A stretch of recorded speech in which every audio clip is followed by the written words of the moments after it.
forest, or that Aragorn would go through the paths of the dead and recruit a ghostly army to scare off his allies.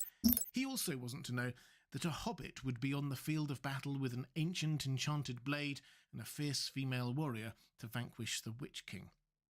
But for all that, from Sauron's perspective, the loss didn't actually matter. Aragorn had been flushed out, Gondor's defences crushed, and only a remnant of Gondor and Rohan's combined army survived. And Sauron had an even larger host back in Mordor. Any lingering doubt he might have had about Aragorn having the One Ring was eliminated when Aragorn, inexplicably and rashly as far as Sauron could see, took that much depleted army and marched on Mordor. Surely only a madman or one driven mad for power by the One Ring would try something so foolish. Now, around this time, Frodo was stung by Shelob and captured by the orcs of Cirith Ungol. His mithril shirt, elven cloak and Sam's short sword were taken and shown to Sauron, which prompts some to wonder how Sauron didn't then realise what was going on. But again, from Sauron's perspective, he has found a hobbit who conspicuously didn't have the ring. Remember, Sam took it, and had heard reports of a mighty elf warrior, for that's how Sam appeared to them. The obvious conclusion, given by now he's convinced that Aragorn has the ring, is that these are spies. Anyway, Aragorn soon has his attention by marching on Mordor. As far as Sauron is concerned now, this is just a matter of defeating that army, reclaiming the One Ring from Aragorn's dead body, and all Middle-earth would be at his mercy. He tries a little diplomacy before the end, sending the mouth of Sauron to try to persuade Aragorn to just give up. But he didn't care whether it worked or not. Aragorn's force was outnumbered 10-1. The climax of The Lord of the Rings feels therefore like grasping victory from the jaws of defeat.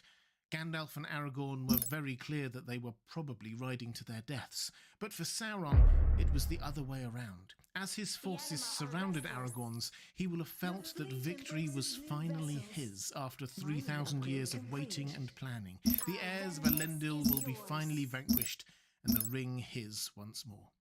Sauron will have been savouring his victory. Sending the mouth of Sauron out was surely as much about gloating and taunting as it was trying to give Aragorn a way out of a battle he would surely lose. Sauron was toying with his enemy. And then he senses the ring being put on in Mount Doom, and everything changes. He issues a last-gasp order to the Nazgul to fly back and help. They wheel around on their fell beasts and make for Orodruin, but it is too late. Panic, fear, desperation, and then finally destruction. For just a few moments or minutes before the ring was destroyed, Sauron knew that he had been wrong. Not everyone would want to use the ring for their own power and glory. Yes, Frodo succumbed at the very, very end, but he and Sam made it that far, and fate or providence or the intervention of Uru himself did the rest. Some people are capable of selfless and purely good acts. It wasn't just Sauron who fell. It was his entire worldview. Hope and love and care and friendship can triumph over evil, however powerful it may seem at the time. If you'd like to see more videos diving deep into the world of The Lord of the Rings, there's a playlist on the left of your screen now. Or to support this channel, the best way to do that is via my Patreon page. There's a link appearing now on the right of your screen. That's all for this time. Thanks for watching. I'll see you again soon. The anima are restless. What did the story of The Lord of the Rings look like from Gandalf's perspective? What did he know and when, and how did that affect what he did? Hi everyone, this is Robert. Welcome to In Deep Geek. On this channel we cover The Lord of the Rings, A Song of Ice and Fire, and much more. Welcome. Gandalf is clearly one of the key protagonists in The Lord of the Rings. Indeed, this was a struggle that Gandalf had been waiting for and expecting for millennia, having been sent with the other Istari around the year 1000 of the Third Age, with the specific purpose of supporting the free peoples of Middle-earth against Sauron. Although, when he arrived, no one knew where Sauron was, or the ring, or when or how the next confrontation might take place. Unlike the other Istari, he never settled in any one place, instead roaming throughout the Westerlands. During this time, two things came to the fore. his growing concern about the evil and darkness emerging in southern Mirkwood, and his attachment to the Shire and hobbits. He eventually figured out that the mysterious necromancer in southern Mirkwood was Sauron, and eventually persuaded the White Council, well, Saruman, that they should attack him there. Sauron, however, escaped down to Mordor, and the countdown to that final confrontation started. In those years between the events of The Hobbit and the start of the events of The Lord of the Rings, Gandalf was mostly information gathering, and he was getting more and more concerned about Bilbo and his ring. We don't know exactly when he started trying to piece together the puzzle, but we can completely understand why he did think of it as a puzzle. Which ring was it that Bilbo had? Could it possibly be the One Ring? How on earth had it got deep under the Goblin Kingdom in the Misty Mountains in the possession of Gollum, and then just fall into Bilbo's possession? That would just be preposterous luck. Was there any way of proving for sure, one way or another, if it was the One Ring? Gandalf dare not take it for himself and was pretty sure no one else knew where it was, so secrecy. He spent a lot of time trying to trace the history of the ring, both from Isildur forwards and Bilbo backwards. He and mostly Aragorn hunted for and captured Gollum, learning his history, and Gandalf scoured through the ancient records of Minas Tirith to read about Isildur's experiences with the ring, crucially discovering that when it was hot, it showed those letters the ring rhyme. He rushed back to the Shire to check, and yes, it was true. The ring that Bilbo had stumbled upon and kept hidden was the most powerful and important magical item in the land. How had it happened? Well, Gandalf seems to have come to the conclusion that it was Providence. Iluvatar subtly intervening in the world. Bilbo was meant to find the ring. In any event, this was extraordinary good fortune, and Gandalf was determined to seize on it. Gandalf thought, probably rightly, that Rivendell was the best, safest place for it to go in the immediate term, and he valued the wisdom of Elrond in deciding what to do with it. There's a sense of irony here, by the way. This was where Isildur was trying to take the ring when he was ambushed and it fell from his finger all those years ago. He was taking it there to seek Elrond's advice about what to do with it. It completed its journey to Rivendell just 3,000 years later via the riverbed of the Anduin, the Misty Mountains, the Lonely Mountain, and the Shire. And yes, Bilbo had it when he stopped off at Rivendell on his way back from the Lonely Mountain, but Elrond and Gandalf seemed far too focused then on plotting and planning about what to do about Sauron to notice. Anyway, back to our main story. Gandalf judged that stealth was probably still the best approach, and agreed to Frodo's cover story about moving to Crickhollow. Gandalf was planning to go with him, but the plan now gave Gandalf a couple of months. He wanted to stay close, but he wasn't really one for sitting still, so he set off on a series of short journeys. Firstly, to get Aragorn up to speed with the plan. He met him at the Sarn Ford at the edge of the Shire, then wandered a little further afield, gathering information. There were dark tidings coming from the south and east, and he wanted to know what was going on before they set off. It was while he was doing this that Radagast ran into him near Bree, telling him that Saruman wanted to see him. This left Gandalf with a bit of a dilemma. Saruman was the head of his order and very knowledgeable, and Gandalf didn't know at that time that Saruman had turned. But if he answered the summons, he wouldn't be able to finish off his own information gathering, and as Isengard was a long way south, he also wouldn't be able to get back in time to set off with Frodo. He decided that he did need to go, but asked Radagast to send him information at Isengard, and wrote a letter to Frodo urging him to leave soon, asking Barliman to send it on. Barliman obviously forgot. Thankfully, Gandalf's earlier trip to see Aragorn meant that Frodo and co weren't alone once they reached Bree. We know what happened at Isengard. It confirmed Gandalf's fears that Saruman was no longer on their side, that he was building an army, and that Sauron was on the move again, and lots more. Gandalf was kept prisoner for 2 months there before Gwaihir rescued him. Now, at this point, Gandalf will have been very aware that if he'd stuck to the plan, Frodo would have already set off, and also that the Black Riders were hunting for the Shire, so he needed to get there quick and find Frodo, who was hopefully somewhere en route to Rivendell. He checked if Gwaihir could fly him there, he couldn't, so he thought quickly and asked to be dropped off at Edoras, which was a little way in the wrong direction, but they had the best horses in Middle-earth, so if he could use one of them, it was probably still quicker. He got Shadowfax and learned of Theoden's condition. There was no time to deal with that then. His priority was to get to Frodo. So after he had caught Shadowfax, or Shadowfax had allowed himself to be caught, he rode as hard as he could to the Shire. It took just 6 days, an astonishing speed. This must have been quite a concerning time for Gandalf. He didn't know where Frodo was, who was with him, whether the ring was safe or captured by the enemy. And when he got to the Shire, he learned from Gaffer Gamgee that Frodo had left several days earlier with the Black Riders in hot pursuit. The next few days were basically Gandalf trying desperately to track the hobbits, and when he didn't know exactly where they were, following the trail of the Black Riders.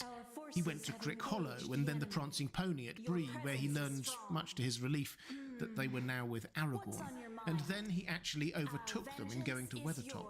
They were walking and trying to be stealthy, and he was just charging around on Shadowfax. Inevitably, Gandalf's lack of stealth drew the attention of the Ringwraiths, particularly when he went charging straight towards where they all were. They felt the coming of his anger, we read, and if we were ever in any doubt of the strength of Gandalf, what happened next should put us right. He fought all 9 of the Nazgul all through the night when they were strongest, and emerged unharmed. Aragorn and the hobbits even spied the light and fire from that battle from miles away. Come the morning, Gandalf decided that his best course of action was now actually not to try to find Aragorn and the hobbits. He was attracting too much attention, and their best hope was stealth. Instead, he left a mark at Weathertop for Aragorn, so he knew he'd been there, and set off away from there, hoping to draw some of the 9 after him. 4 of them did follow him for a while, which was why there were only 5 when the hobbits reached there. Anyway, Gandalf then headed to Rivendell and waited for the ring-bearer to get there too. Gandalf at the Council of Elrond cuts an interesting figure. He clearly doesn't want to tell everyone what must be done, but also he very obviously is of the opinion that there really is only one sensible course of action. Thankfully for him and the free peoples of Middle-earth, Elrond agrees. The Fellowship is formed, and Gandalf is asked to lead the party southeast. Once more, stealth and secrecy would be their approach rather than sheer force of arms. Of course, the Fellowship wasn't in complete agreement about what to do with the ring, and that would have implications later in the story, but for now Gandalf knew that everyone was at least signed up to head as far east as the Anduin River. The thing he had to decide now was how to get there, because between where they were and where they wanted to be, there was a massive mountain range, the Misty Mountains, and the only safe route through there was through the Gap of Rohan, but that would take them right past Isengard, which he was committed to not doing. Hence his attempt first to take the Fellowship over the Misty Mountains via the Redhorn Pass, an attempt which failed, then under the Misty Mountains via Moria. Gandalf knew that this was a dangerous move, and Aragorn rather prophetically warned him directly about what would happen to him if he went in, but he still judged it preferable to trying to sneak past Saruman's army. Gandalf had been through Moria before, albeit crossing from the other direction, so he felt confident he could guide the Fellowship across with a little help from Gimli, but he was still a bit wary. He knew something of what lurked in the dark there, so caution. What's on your mind? Enter Pippin and his stone-dropping ways, a flood of orcs and the Balrog. Once he saw it, Gandalf knew exactly what it was, and that it was a foe only he out of the Fellowship had any chance against, so he stood and faced it, memorably reeling off the reasons why the fire that he represented was more powerful than the Balrogs, and ordering him back to the Shadow, basically a form of elevated Middle-earth smack talk. Not that it did much good. We know what happened next. Gandalf and the Balrog fought all the way down to the depths of the earth, then all the way back up through tunnels and chambers and up the endless stair to the top of the mountain, before Gandalf, with the last of his strength, cast down the Balrog and himself died. Just as an aside, Gandalf's last instruction to the Fellowship, "Fly, you fools," was just him urging them to get a move on and get out of there, not a suggestion that they can use the eagles or anything like that. Returning to Gandalf's perspective, though, of him lying on the mountaintop at this point, he is a bit vague for understandable reasons. He recalls that Then darkness took me, and I strayed out of thought and time, and I wandered far on roads that I will not tell. Naked I was sent back, for a brief time, until my task is done, and naked I lay upon the mountain top. And so at the last, Gwaihir the Windlord found me again, and he took me up and bore me away. Reading between the lines of what he says here and elsewhere, Gandalf died and was sent back by Eru Ilúvatar himself, having been levelled up to complete his task. It's clear that at this point his perspective shifted. Indeed, he seems to have even forgotten that he was called Gandalf until reminded of it. He was Saruman, as Saruman should have been, the head of his order. Gwaihir took him to Lothlorien, where Galadriel healed him, and somehow, we're never told exactly how, he makes his way to Fangorn Forest, where he meets Aragorn, Legolas and Gimli. It was during that mysterious period where we don't know exactly where he is, that he, for it was surely him, intervened to shout at Frodo magically from afar when he was wearing the ring and sat on the high seat at Amon Hen and the Eye of Sauron was burning. Frodo heard a voice that said, "Take it off! Take it off! Fool, take it off! Take off the ring!" Which sounds very like Gandalf, fool being his favourite affectionate insult.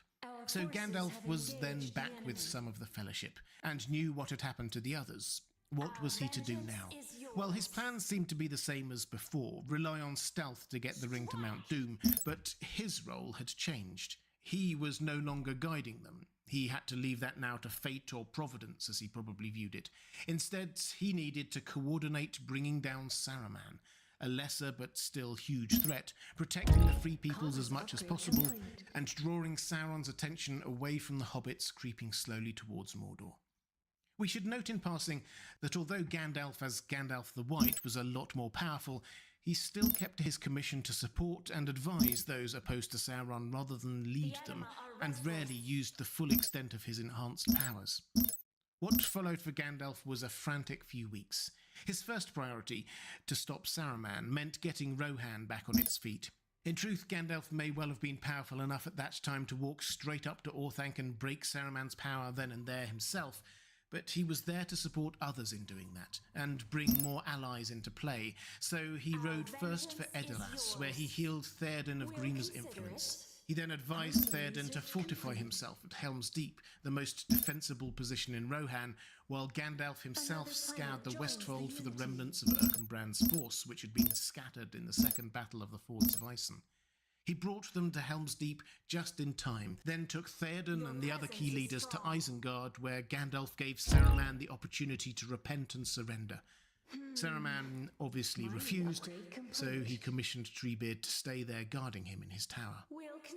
Astonishingly, all that took just 3 days. What was even more astonishing was the speed at which he then turned around and, riding Shadowfax, made it to Minas Tirith. He arrived there on the morning of the 9th of March. Why Minas Tirith, and why did he take Pippin with him? Well, Pippin, being Pippin, had looked into the Palantir at Isengard. Of course he had, and Sauron had seen him, so there was no time to waste. As we read, that dark mind will be filled now with the voice and face of the hobbits and with expectation. It may take some time before he learns his error. We must snatch that time. We have been too leisurely. We must move. The neighbourhood of Isengard is no place now to linger in. I will ride ahead at once with Peregrine Took. It will be better for him than lying in the dark while others sleep. So Gandalf is already thinking ahead. He is trying to use this moment, however unplanned, to keep Sauron's attention, because Sauron now appears to think that Pippin is the hobbit with the ring. Taking Pippin to Minas Tirith will make Sauron focus on Minas Tirith, not any other hobbits who may or may not be trying to sneak into his realm at that very moment. And there's a bit of compassion here too, I think, keeping Pippin away from the Orthanc Stone and temptation. By now, as you've seen, Gandalf has completely changed gear. He is no longer relying on his own stealth and secrecy. Quite the opposite. He's relying on Sauron knowing who and where he is to draw his attention. In fact, the very next day after he arrives at Minas Tirith, he rides out to rescue Faramir from the Nazgul, showing his new powers and strength in a very ostentatious way. Sauron will have been paying attention. Our vengeance is yours. Faramir told Gandalf that Frodo and Sam were still alive, so Gandalf knew his plan was working. He just had to keep Sauron's attention and trust in Providence to guide and guard the Ringbearer. Sure enough, that very day, Frodo saw Sauron's armies start marching on Minas Tirith. When they got there, it was Gandalf who led the defence. Denethor was busy building himself a funeral pyre. Gandalf faced down the Witch King at the gate to the city, brought hope to the Gondorian soldiers by his very presence, and saved Faramir's life again when Denethor tried to kill him. Éowyn, Merry, Aragorn, Imrahil, and many others rightly get the glory for turning a dire situation into an unexpected victory, but make no mistake, Minas Tirith would have fallen but for Gandalf. So what next? Well, there was the small matter of regrouping after the Battle of the Pelennor Fields.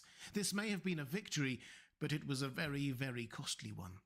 Crucially, though, Gandalf definitely had Sauron's attention, and he needed to keep it. So he persuades Aragorn and the other commanders to do the one thing that would be guaranteed attention: march on Mordor.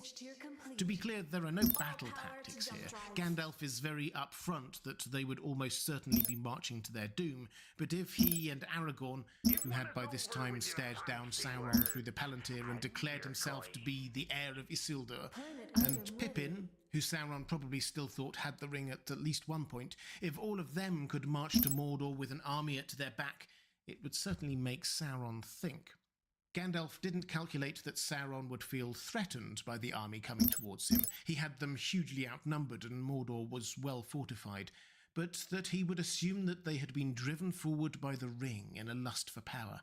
Sauron couldn't imagine anyone wanting to destroy the ring, only use it for their own advancement, and Gandalf knew that. So the much diminished host of the West set forth, purposefully, but not too fast. They were trying to buy time, after all, and even at the Black Gate, Gandalf still played for every minute he could get. He got the mouth of Sauron to set out Sauron's terms of surrender, even though he had no intention of accepting them. And when presented with the bits of kit stolen from Frodo and Sam, Gandalf demands to see this prisoner that they claim to have. But talking could only ever get them so far. The Black Gate opened, Sauron's forces were revealed, and the final battle began. It's hard to know exactly how much Gandalf knew of the exact timing of what was happening with Frodo and the ring, but by the very end, he did seem to understand that his plan had worked. He didn't engage personally with the battle, instead standing, we are told, white and cold on a hilltop, and no shadow fell on him. Then, as if to his eyes some sudden vision had been given, Gandalf stirred, and he turned, looking back north where the skies were pale and clear. Then he lifted up his hands and cried in a loud voice ringing above the din, "The eagles are coming." The eagles, remember, are Tolkien's bringers of eucatastrophe, sudden, unexpected saving from doom. Just moments later, deep in Mount Doom, the ring is destroyed. The host of the West see the Dark Tower crumble. While everyone is staring in disbelief, Gandalf declares aloud that the realm of Sauron is ended. The Ring-Bearer has fulfilled his quest. Everything had ultimately gone according to Gandalf's plan. Had he known it all in advance? Well, not fully. But remember what he said all that time ago about Gollum. My heart tells me that he has some part to play yet, for good or ill, before the end. And when that comes, the pity of Bilbo may rule the fate of many. Yours not least. Gandalf was right, of course. It was Bilbo's pity that won the day. That, and perhaps a touch of providence from Eru Ilúvatar. After that, it was a series of long goodbyes for Gandalf. He helped out in his own way, but his mission in Middle-earth was complete. There is one detail about this last period of time for Gandalf in Middle-earth that I love, though. Rather than escort the hobbits all the way home to the Shire, Gandalf takes the time to visit Tom Bombadil. Exactly who Tom Bombadil is remains a mystery in Tolkien's world, but it's clear that on one level, he exists at the level of just being, not doing, being, enjoying life and nature and good company. As Gandalf puts it, I am turning aside soon. I am going to have a long talk with Bombadil, such a talk as I have not had in all my time. He is a moss gatherer, and I have been a stone doomed to rolling. But my rolling days are ending, and now we shall have much to say to one another. Civilian structure Finally, complete. Gandalf can just enjoy Middle-earth. As a Maya, that's why he descended to Arda in the first place, out of fascination with and love for Arda. When we think of those who got deserved rewards and honours for their role in the events of The Lord of the Rings, we often forget Gandalf. But I like to think that this was his Our reward. forces have After engaged centuries the of enemy. tireless, thankless work on a mission he Civilian actually never structure wanted to go on in the first We place, shall overcome. finally he can With rest, one he can voice. enjoy A life. colonizable And getting planet on to has been Círdan's discovered. ship in the Grey Havens, Last chance finally to he can go surrender. home. Harmony research complete. If you'd like to see more videos on the world of J.R.R. Tolkien and the Lord of the Rings, please click on the link to the playlist on the left of your screen. Or if you'll like to support this channel, thank you. There's a link to my Patreon page on the right of the screen. Thanks for watching. That's all for this time. I'll see you again soon. Civilian structure complete. What did the Lord of the Rings look like from Gollum's perspective? Let's take a look. Hi everyone, this is Robert. Welcome to In Deep Geek. On this channel we cover the best in fantasy books and TV shows. The Lord of the Rings, A Song of Ice and Fire, The Witcher and much more. If you like the sound of that, there's a subscribe button in the bottom right of your screen. We should probably start looking at Gollum's perspective on all this by reminding ourselves about what kind of creature he was when we meet him, because it will become important later on. We all know that he was once Smeagol, a hobbit-like creature, who after taking the ring forcibly from his cousin Deagol, ran off to hide in the caves under the Misty Mountains. When Bilbo encounters him, he has been there half a millennium. That's a long time, just preying on goblins and fish and being corrupted by the ring. The ring stretched his lifespan and tortured his mind, but still there were some vestiges of his old self there. In particular, his insistence that the ring was not only his precious, but also his birthday present. Clearly some part of his brain didn't want to accept what he had done, murdering his own cousin for the ring, and what he had become. But the only reason he was even still alive, and the primary driver for all he did, was still the ring. This dichotomy of personality will be very important later on. Bilbo obviously stumbles across the ring during The Hobbit and takes it from Gollum, and Gollum reacts as you would expect, chasing after Bilbo, alternately hurling abuse at him or threatening to kill him and trying to trick him, anything to get the ring back. But Bilbo escapes. At which point, the story we know moves away from Gollum, but we'll stay with him. Obviously, Gollum couldn't help but try to get the ring back, but he had been in the dark for so long, and the ring had been affecting him for so long, that the sunlight burned him, and even the moon was too bright. That kept him under the Misty Mountains for a while, otherwise he would surely have just run straight after Bilbo. Anyway, eventually, the pull of the ring was too great. Gollum had to find it, so after 2 years, he set out after Bilbo. And at this point, he is very much Gollum. The Smeagol part of his personality was firmly hidden. Venturing outside with fresh air, food and exercise may have helped him a little, but the absence of the ring made even the dark now horrible for him. And it was a forlorn task. After 2 years, Bilbo's trail was definitely cold. However, the outcome of the quest for Erebor was, of course, a matter of huge gossip in that part of the world. Smaug killed, the dwarves returned to the Lonely Mountain, the huge battle, all that gold, and a hobbit by the name of Baggins.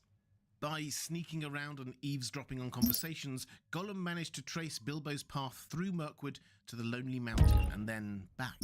If you remember, at the end of the story, Bilbo returned back the way he came with Gandalf and quite a lot of money. Incidentally, sometime around now is when Gollum learned that Bilbo was from the Shire, though he didn't know where that was. Presumably, he overheard someone say that was where Bilbo returned home to. Harmony research complete. When he was heading back through Mirkwood, still trying to trace Bilbo, he seems to get a bit less sneaky and a bit more careless, breaking into houses and so on, and the elves tell Gandalf the rumours of a blood-drinking ghost. Gandalf starts to investigate, but then gets distracted. Sauron has formally declared himself in Mordor. And Gollum disappears once more, this time for around 30 years, heading south down the Anduin Valley, it would appear. We next hear of him just outside Mordor.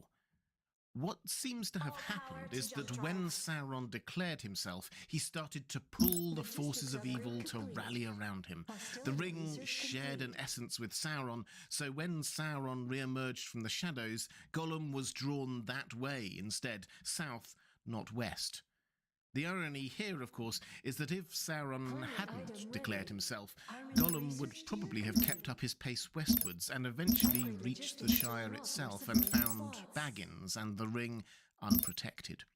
But no, Gollum heads south slowly, enters Mordor and gets captured by Sauron's forces. He is interrogated and tortured, seemingly by Sauron himself, giving up the only 2 bits of useful information he has about the whereabouts of the ring: Baggins and Shire.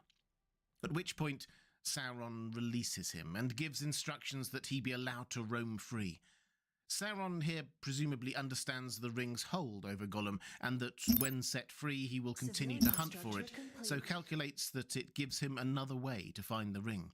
He wouldn't have any problems getting it back off Gollum afterwards. Gollum seemingly doesn't think about the reasons for his release much at all. But around this time, probably before and after the torture, he strikes up a kind of working relationship with Shelob. She doesn't eat him, he probably wouldn't be very tasty anyway, and he brings her fresh meat, orcs mostly. Again, this will obviously be important later. Because not far outside Mordor, by the Dead Marshes in fact, Gollum is captured again, this time by Aragorn. Gandalf and Aragorn had been hunting for Gollum for a few years by then.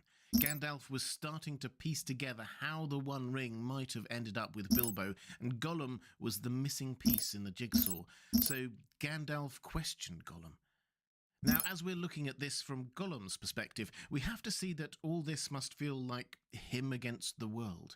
Aragorn and Gandalf weren't Sauron, but still, they weren't soft on him. Aragorn bound him and gagged him and force-marched him hundreds of miles, and Gandalf admits that he had to be harsh when extracting information from him, even threatening him with fire at one point. They left Gollum the prisoner of Thranduil, Legolas's father. At the risk of feeling pity for Gollum, this must feel pretty miserable to him, robbed of the thing most precious to him, as he saw it, feeling its absence all the time, captured by Sauron, and now haunted by the memory of what happened to him there, captured and interrogated by Gandalf and Aragorn, kept a prisoner, so not even able to hunt for the one thing that he once needs the most. The whole world was against him, and he could trust no one.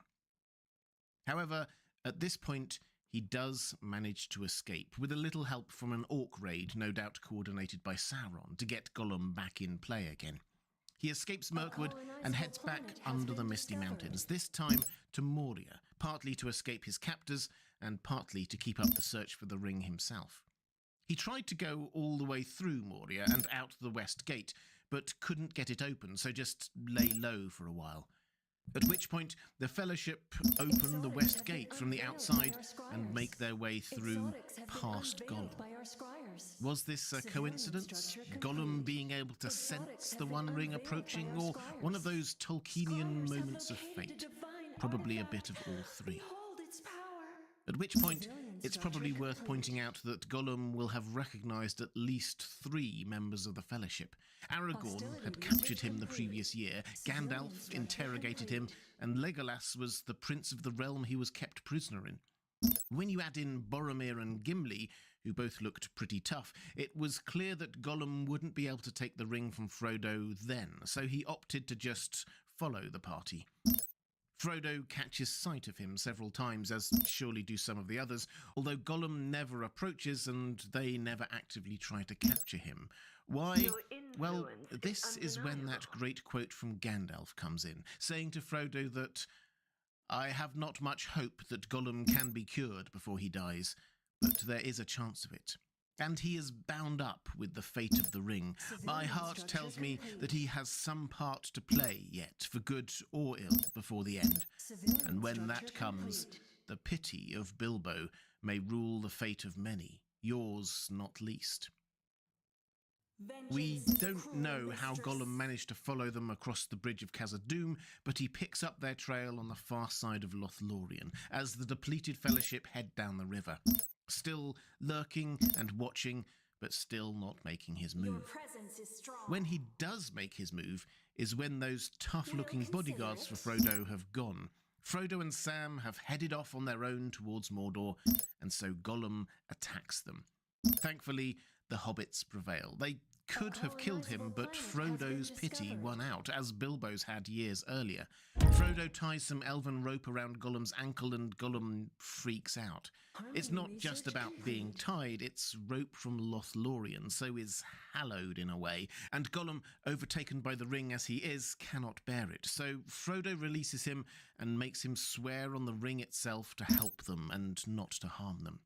This is a crucial moment for Gollum as a character because it brings out his Smeagol side that had been buried centuries before.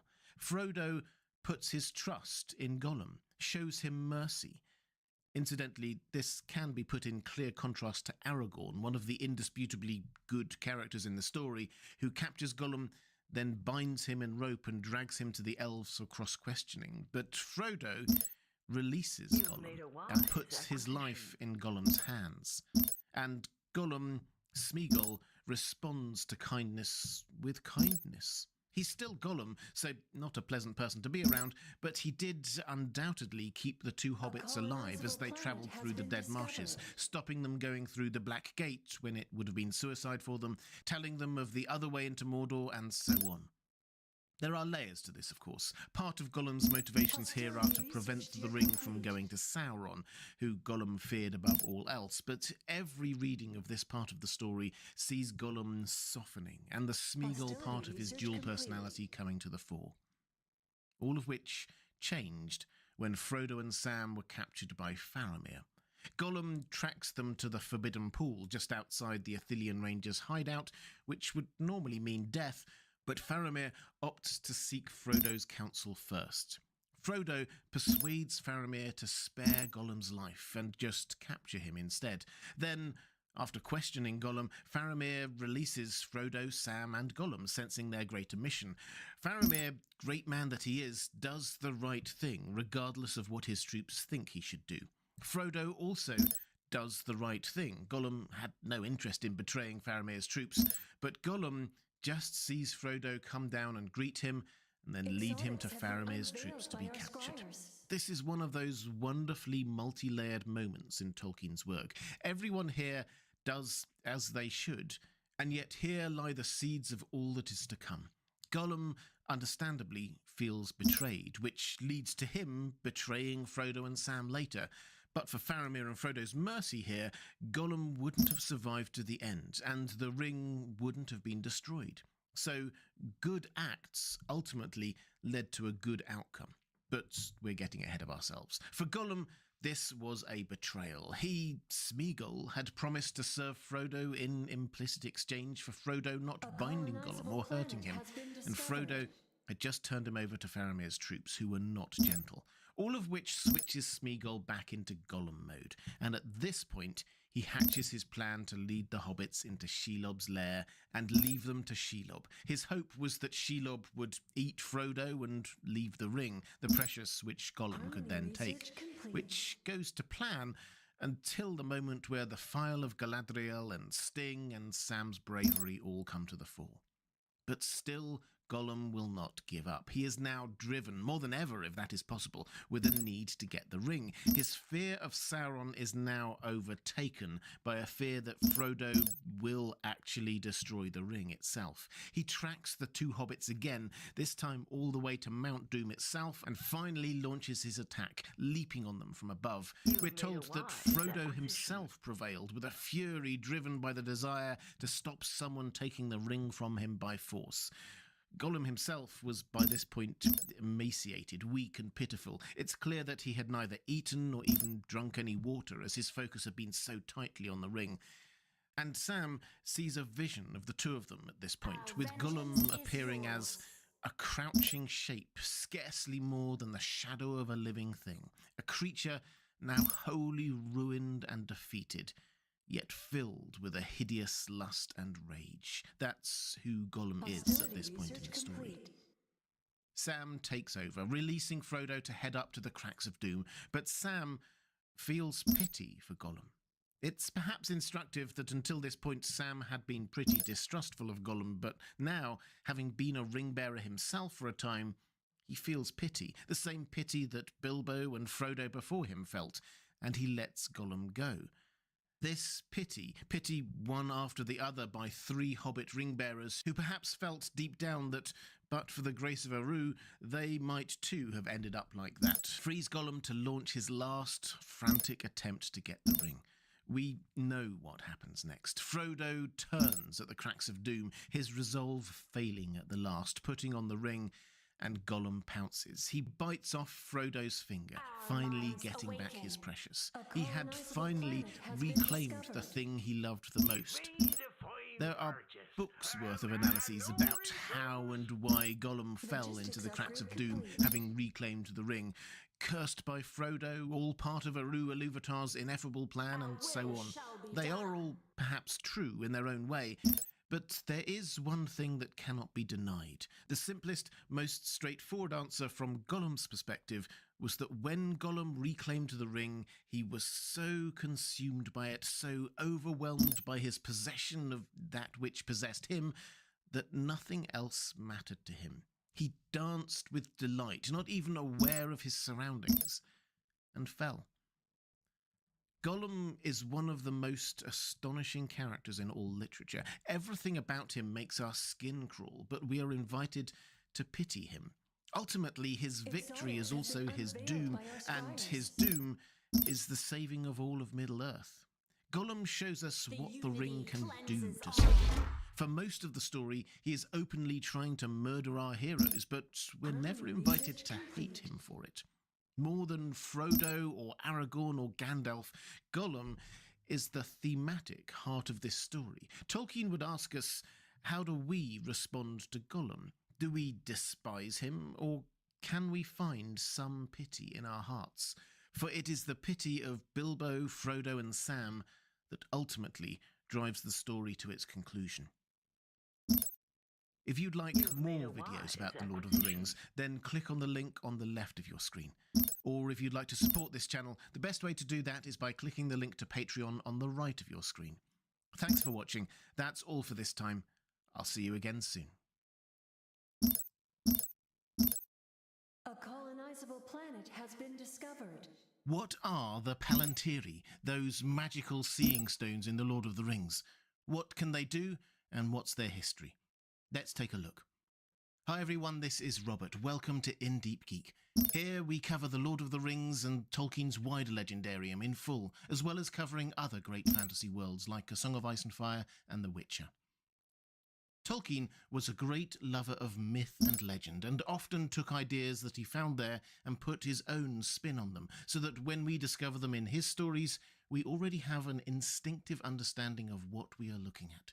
As such, the Palantiri were Tolkien's take on the crystal balls traditionally associated with divination and far-seeing. But as well as the similarities, they are perfect spheres made of dark, semi-translucent crystal through which you can see things magically that others can't. There are, of course, differences. And rare for Tolkien, he explains and quantifies a lot of the magic going on here. Most of the time, he uses quite a soft magic system, keeping the mystery of magic by not explaining exactly how it works. But here, he gives more details. We get the fullest description of how they work in Unfinished Tales, but essentially, Palantir means that which looks far away, and this was their primary function as a sort of magical telescope.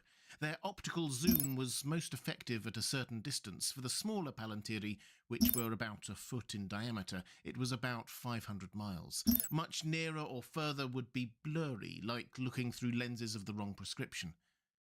The greater Palantiri, however, some of which were too large even to lift, could see greater distances, thousands of miles.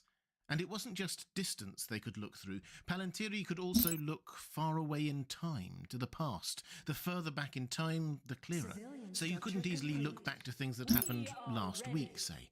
For example, despite Aragorn knowing on March the 16th that Frodo had been on Henneth Annwn on March the 8th, he could not have used the Orthanc Stone to follow Frodo's movements from that time to the present. It would be like looking through a telescope at a person an inch away.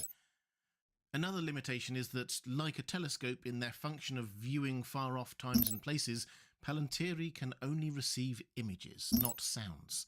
They can see through objects such as walls by zooming in and out, but cannot see things in the dark. You still needed your own eyesight. And crucially, also like a telescope, you only see things in the exact direction in which you are looking through the Palantir. You can't just pick it up and see anything. You have to look in the right direction. There's an important story point here. When Pippin picked up the Orthanc Stone and looked into and saw Sauron, or Sauron saw him, Tolkien is clear that it was by chance, as men call it, that he was pointing towards Mordor. He could have been looking towards the Lonely Mountain, or the Shire, or some random place down in Far Harad, but no. The clear implication is that he was meant to do that, and it was fortunate because Sauron was looking for a hobbit and found one, just the wrong one. Anyway, a secondary function of the Palantir is for long-distance video calls. Again, this doesn't actually involve sound. It's all about transferred thoughts. Tolkien tells us that the Palantiri could not themselves survey men's minds at unawares or unwilling. Hence, this sometimes becomes a bit of a battle of wills, such as when Aragorn and Sauron connected by the Palantir. So, that's what they were. But why were they in Middle-earth? Where did they come from? When Gandalf explains the Palantiri to Pippin, he says that they come from beyond the Westernesse, from Eldamar. The Noldor made them. Feanor himself, maybe, wrought them in days so long ago that the time cannot be measured in years. Feanor was the greatest elvish craftsman. He would go on to make the Silmarils. And Gandalf was right in guessing that he was indeed their inventor, and fashioned the first few at least in Valinor. That said, we don't know much more about their creation, or even how many were made. We're told that the masters who could make them were few, and that their making was even beyond the art of either Sauron or Saruman, so no more could be made in Middle-earth. The only ones that were there were ones that came over from Valinor, and they could not be replaced. Not that destroying them would be easy, because they were indeed unbreakable by any violence then controlled by men, though some believed that great heat such as that of Orodruin might shatter them. So they were forged back in the mists of time in Valinor. How did some of them end up in Middle-earth? Tolkien doesn't tell us all the details, but they ended up in the Second Age of Middle-earth on Tol Eressëa, the island just off the coast of Valinor. Perhaps Feanor and the Noldor elves took them with them to Middle-earth, then they got brought back in the chaos of the War of Roth. We don't know, but they were definitely on Tol Eressëa towards the end of the Second Age. The Second Age was the Age of Numenor, and for many years there was a positive relationship between Numenor and the elves of Tol Eressëa. But then, as the Second Age drew to a close, the shadow fell on Numenor, and only a minority of Numenorians kept the faith. The Tol Eressëan elves were not permitted anymore to travel to Numenor. So towards the end of the Second Age, 7 of the Palantiri were given to the elf friends of Numenor, specifically to Amandil, grandfather of Isildur, as a comfort to the faithful, as the elves would no longer be permitted to visit Numenor. At least one Palantir, the Master Stone, was kept in Tol Eressëa so they could keep in contact, or at least see Avalone, and one of the 7 was locked onto that. Numenor fell near the end of the Second Age, but the faithful managed to smuggle the 7 Palantiri out in the fleets of Elendil, Isildur and Anarion. They were accounted the greatest of all the treasures preserved from Numenor, equal only to the White Tree saved by Isildur. When Elendil and his sons established their 2 successor states, Arnor and Gondor, they placed these Palantiri in strategic locations. Gondor possessed 4 stones. 3 of these were minor stones, though still very powerful, each about a foot in diameter and more limited in their capabilities. They were situated in Minas Anor, which became Minas Tirith, Minas Ithil, which became Minas Morgul, and Isengard, which for most of its history was a possession of Gondor, not Saruman. Then there was a larger Palantir, which had some control over those other 3 stones, which resided in the Dome of the Stars in Osgiliath, the original capital of Gondor. In Arnor's original capital, Annúminas, was another minor stone. Their major stone was atop Weathertop, a crucial lookout point and watchtower, where much later the Nazgul attacked Frodo. Arnor's 3rd stone was unlike the others, and not capable of communicating with them. This was the one which looked ever westward. It was kept atop the Tower of Elostirion, the tallest of the 3 elven towers just beyond the borders of the Shire. Elendil set it there, so that he could look back with straight sight and see Eressëa in the vanishing west. The idea was that the 2 kingdoms could use the stones to more easily communicate with each other and keep an eye on their kingdoms, which was a good idea but doomed to failure. By the time of The Lord of the Rings, most were lost or forgotten. Over several centuries, the northern kingdom of Arnor was slowly destroyed, first dividing into 3 smaller kingdoms of Arthedain, Cardolan and Rhudaur, then falling bit by bit to the relentless assaults of the Witch King of Angmar. Arthedain was the last to fall, and removed the Weathertop and Annúminas stones to the city of Fornost. King Ardavui's desperate plea for help from the southern kingdom of Gondor was probably the last time those stones were used. Sadly, that help was too late in coming, and Ardavui had to abandon his city, taking the 2 Palantiri with him into exile north, where he was given shelter by the Lossoth people. Círdan sent a ship to bring them to safety, but it had barely set off back with them when ice broke its hull, and both Palantiri, as well as the king and many others, died, lost at the bottom of the frozen sea. The 3rd northern stone, their Elostirion stone, may have technically been owned by Arnor, but had hardly been used by humans other than Elendil. That was the one that was locked onto a view of the island of Tol Eressëa, so less useful in terms of governing the kingdom. And with the kingdom of Arnor now gone, Círdan kept it where it was, but under lock and key under his protection. It was lost from human memory, though elves still travelled there from time to time to gaze westwards. So that's what happened to the 3 stones of the kingdom of Arnor. Meanwhile, in Gondor, things were also not going well. A marriage between the heir to the throne and a woman of apparent lesser lineage led to a succession crisis and subsequent civil war known as the Kinstrife. During this, in 1437, the capital city Osgiliath was besieged and burned, with parts collapsing into the Anduin River, including the tower holding its Palantir. The stone sank into the waters and was lost forevermore. That left 3. Another fell in the year 2002 of the Third Age. The Nazgul sacked Minas Ithil, known afterwards as Minas Morgul, and the Ithil stone went missing. It was taken to Barad-dûr, and this was the one that Sauron was using during The Lord of the Rings. Although nobody knew for sure that it had fallen into the hands of the enemy, the possibility was taken very seriously, particularly as that stone was the Palantir most closely in accord with that of Minas Tirith. So none of the kings or stewards of Gondor dared to use the Minas Tirith stone until Denethor. It was kept hidden and known only to the ruler of Minas Tirith, and therefore largely forgotten by everyone else. The final stone, the Orthanc stone, was also forgotten over centuries. More tragedies struck Gondor, and their kingdom shrank, and Orthanc, an impregnable fortress built with Númenórean technology or magic none now understood, was as good a place as any to hide the potentially dangerous artifact. When Saruman took over the keys to Orthanc later in the Third Age, it will actually have felt like a blessing to the stewards of Gondor. They had long since given up using the stones, and who better to entrust with its safety than the head of the White Council himself? Not that Saruman had told anyone he was looking for it, or had found it. Which brings us up to the build-up to The Lord of the Rings. Of the 7 original stones, 3 were now lost at the bottom of the seas, and 1 was under Círdan's control, but could only look west anyway. But the other 3 would all play a role in the war to come. 1 was in Sauron's control in Barad-dûr, and the other 2 had not been used for a very long time, but were in possession of Saruman and Denethor. Before Saruman dared to use his, Denethor did, the first ruling steward to do so, probably immediately upon becoming steward in 2984. This is evidenced by the fact that he was unusually aged for one of Númenórean noble descent.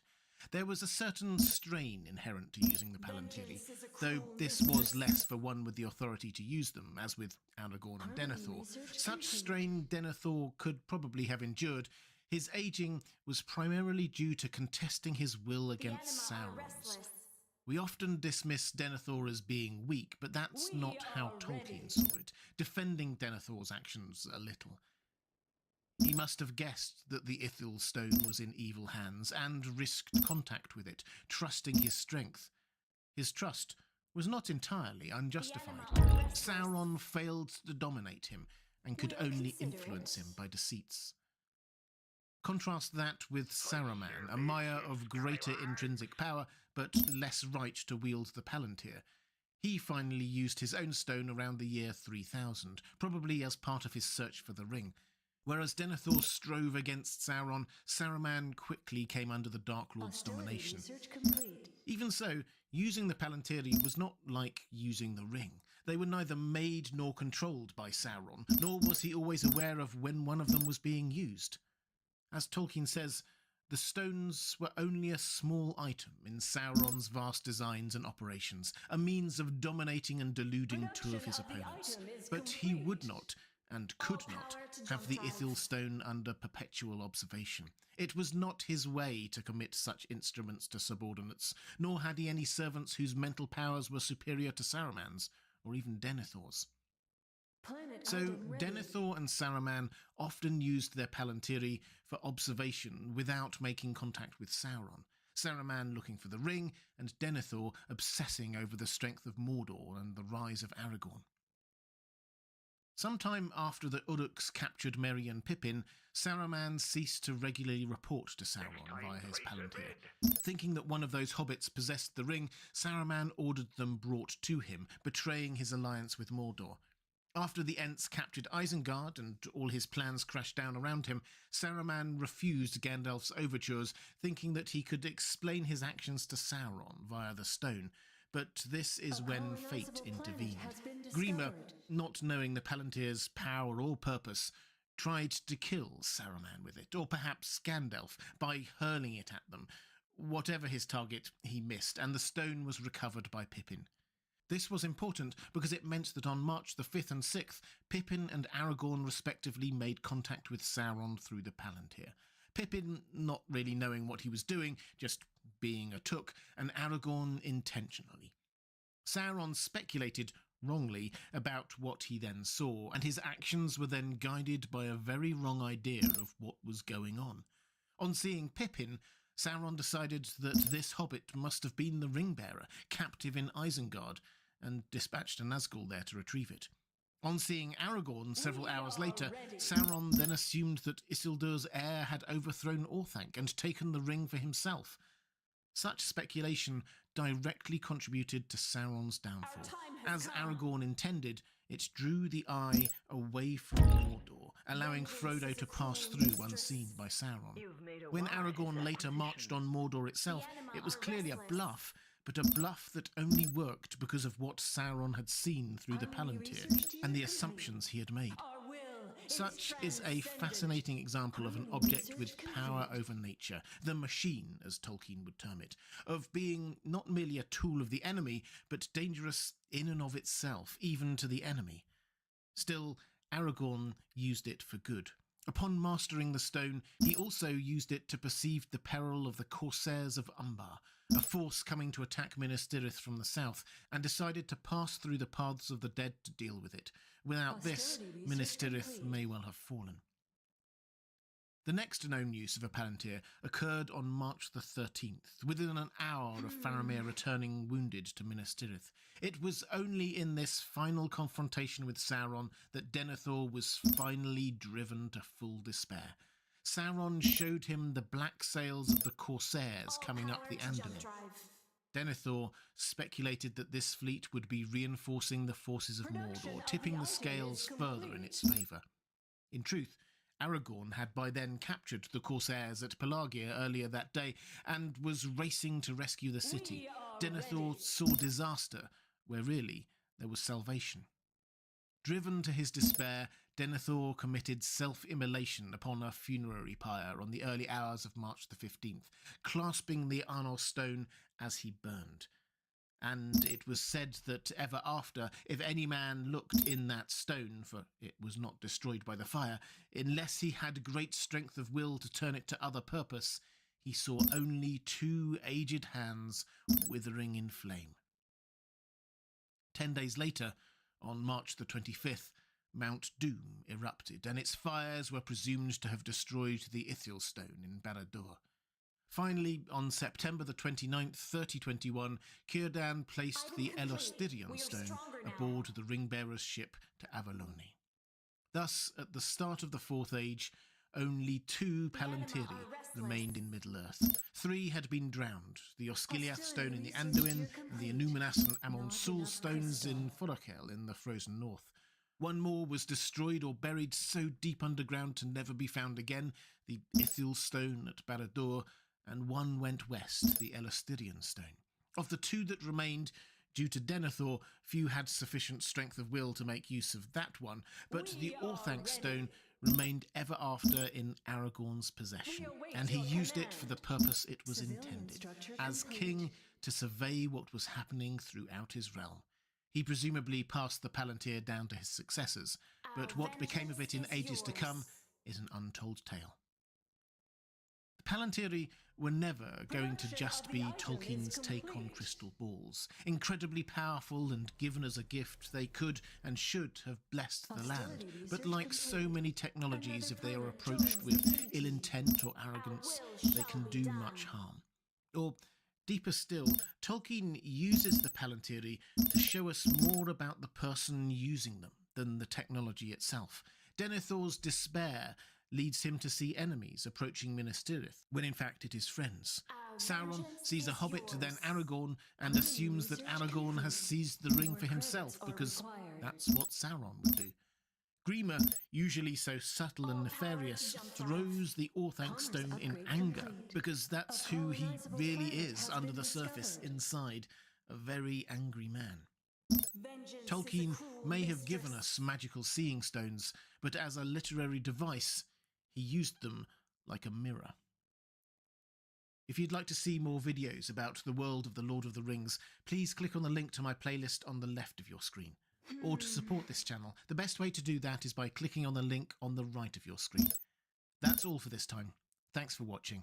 I'll see you again soon. We await your command. Our vengeance is yours. How did The Lord of the Rings appear from the Witch King's perspective? What did he know, when did he know it, and how did that affect what he did? Hi everyone, this is Robert. Welcome to In Deep Geek. On this channel we cover The Lord of the Rings, A Song of Ice and Fire, and much more. Welcome. One of the most obvious but overlooked aspects of Sauron in The Lord of the Rings is that he largely stays where he is. From the beginning to the end of The Lord of the Rings, Sauron stays in Barad-dûr, which would make for quite a passive villain were it not for the Nazgul. It is they who pursue Sauron's agenda across Middle-earth, and they who provide the danger and jeopardy in the early part of the story. And even in the second half of the story, the Nazgul are there in charge of Sauron's army. And the leader of the Nazgul is the Witch King of Angmar. Although we often just think of him as the leader of the Nazgul and Sauron's lackey, we should take a moment to be clear that no one did more to prepare the way for Sauron's return at the end of the Third Age than him. Sauron may have been lurking in the background for a few thousand years, but the Witch King destroyed the entire northern kingdom of Arnor, then personally ended the line of kings down in Gondor, led on the rebuilding and refortification of Mordor, and much more. He isn't just a lackey, he's a formidable force in his own right. And just to clarify the relationship between the Witch King and Sauron, the Witch King, like the other Nazgul, is totally dominated by Sauron, completely in his command. Let's not beat around the bush on this one, but, and this is an important but, despite that control, the Witch King retains his autonomy of action.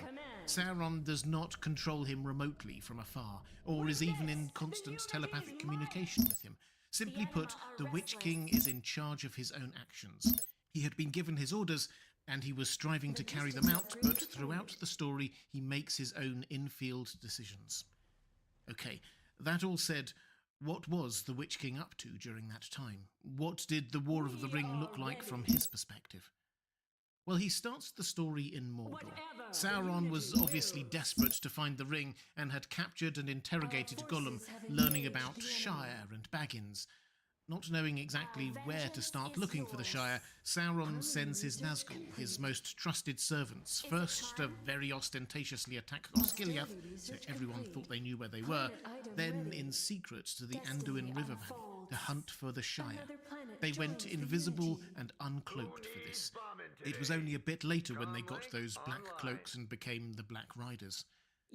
They didn't find anything in the Anduin Valley. Even the settlement Gollum had grown up in was gone, so Sauron sent orders for them to go to nearby Isengard to question Saruman. The timing here is quite important, because Gandalf had only just escaped Saruman's clutches on the back of Gwaihir when the Black Riders got there, so Saruman took the hit that he looked a bit incompetent as a jailer and admitted that Gandalf had flown off towards Rohan, saying that only he, Gandalf, knew where the Shire was. That, from Saruman's perspective, got the Nazgul off his back for a little bit. So although it's pretty clear that the Witch King did not really trust Saruman at this point, force was not really an option. Saruman was amassing an army around him. So pragmatism set in, and the Witch King instead led the Black Riders off towards Rohan to hunt for Gandalf. And by chance, en route, they met Grima going the opposite direction. Grima knew he was hugely outnumbered and outpowered, and basically just spilled all the tea. Gandalf had been to Edoras and was now gone. Saruman was a traitor to Sauron, and the Shire was west of them, west of Bree. The Witch King spared Grima. We read that the Lord of the Nazgul spared the life of the Wormtongue, not out of pity, but because he deemed that so great a terror was upon him that he would never dare to speak of their encounter, as proved true, and he saw that the creature was evil and was likely to do great harm yet to Saruman if he lived. So he left him lying on the ground and rode away, and did not trouble to go back to Isengard. Sauron's vengeance could wait. So the Witch King now knew where the Shire was, and also that Gandalf, a significant opponent, was free and able to help and lead the opposition.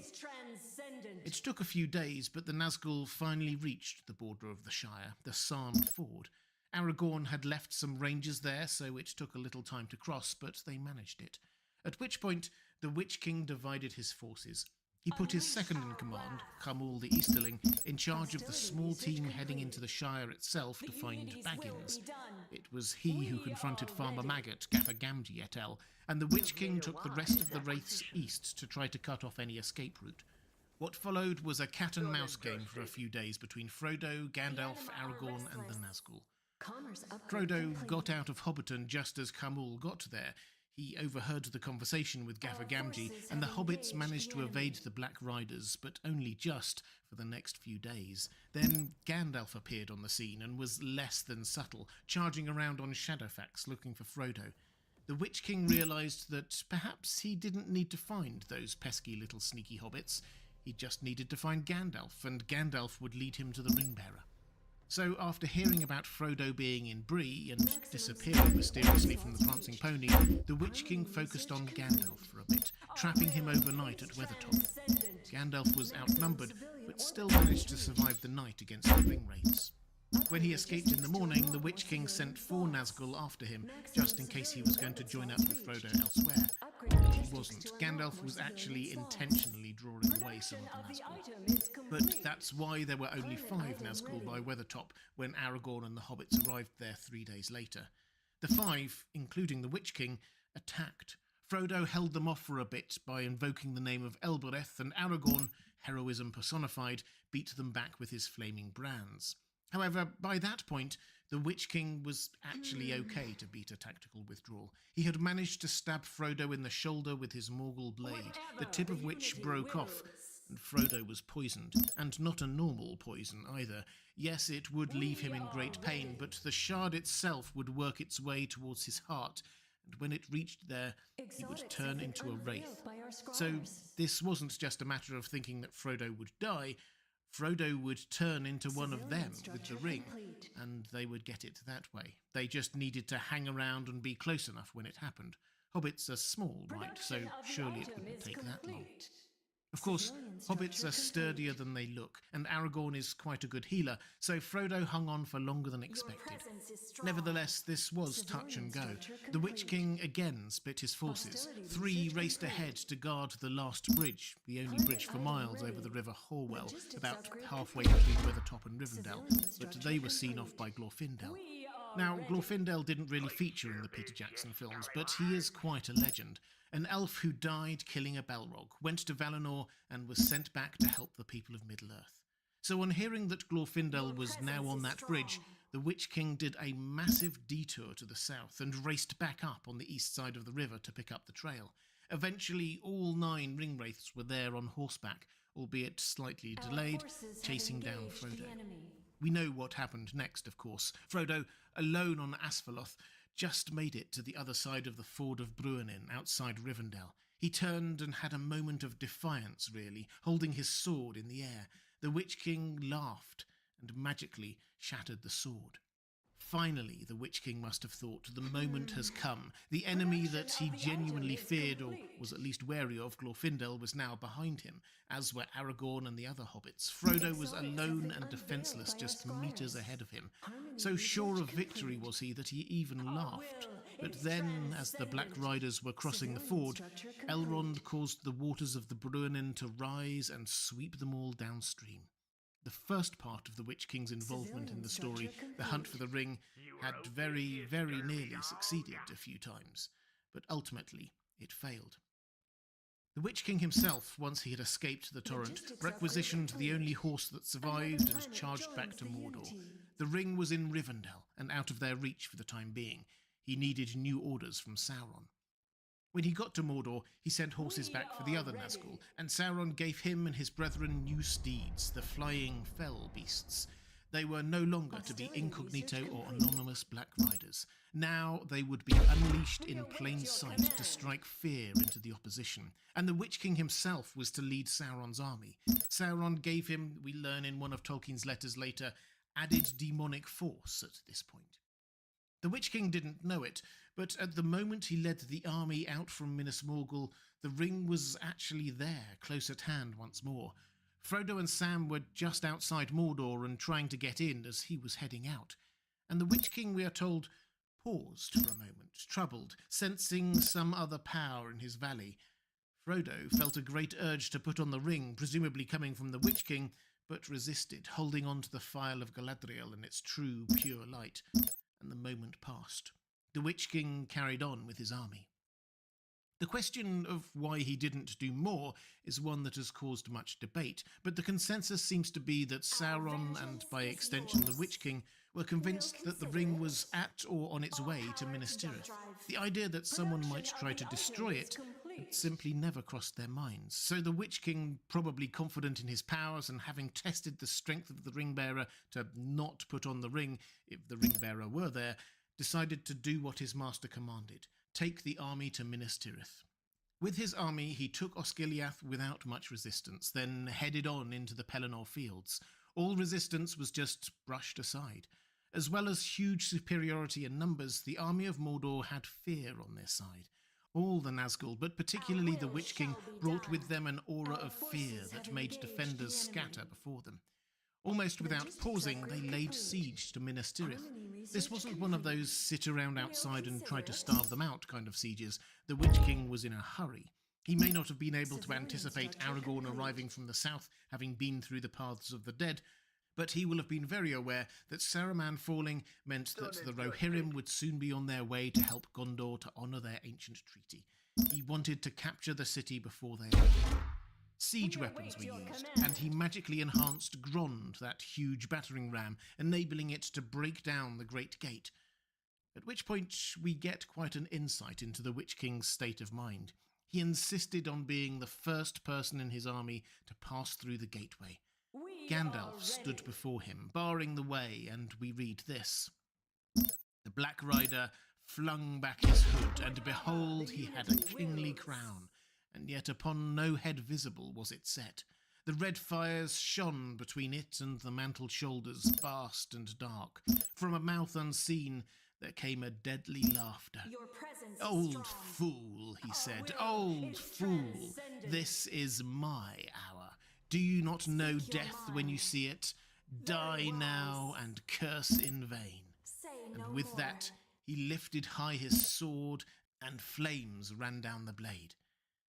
Given what was to come, this is hubris at its highest. But from his perspective, his confidence is understandable. Minas Tirith was the greatest stronghold humans had, the symbol of defiance against Mordor. The Witch King had personally led a campaign We over are literally ready. millennia to weaken the kingdom, and now it had fallen. Its steward was mentally broken, one of his sons dead and the other incapacitated in battle. The southern fiefs had been prevented from bringing aid by attacks from Umbar. There was no sight of Theoden and the Rohirrim, and now, with a hugely superior army at his back, he had stepped foot into Minas Tirith as a conqueror. Yes, everything was going to plan. So he laughed in Gandalf's face. Then Rohan came to Gondor's rescue, unexpectedly quickly. This must have felt like an unwelcome distraction at worst, but the Witch King knew he was needed back out on the battlefield, so he got onto his fellbeast and tried to take control of the situation. His target was Theoden, king of the Rohirrim. The thinking here seems straightforward enough. Get rid of their leader and the rest will become demoralized quickly enough. This wasn't their homeland they were fighting to defend now, and they will have been tired by the long ride and battle they'd fought just days earlier at Helm's Deep. And to be fair to the Witch King, Theoden was killed while he attacked. Not by him personally. A dart hit his horse, which reared up and fell on him, crushing him. The Witch King landed and, proud as always, advanced to land the killing blow himself. He was opposed by Durnhelm, Eowyn, while Merry crept up behind him with that ancient magical blade, and we know what happened next. Merry stabbed him in the back of the knee, sundering the magic that bound his soul to this plane, and Eowyn drove her sword into him, ending his black reign. I'll do a whole other video on exactly what happened there if you're interested, but here it's worth thinking about the Witch King's perspective on what happened.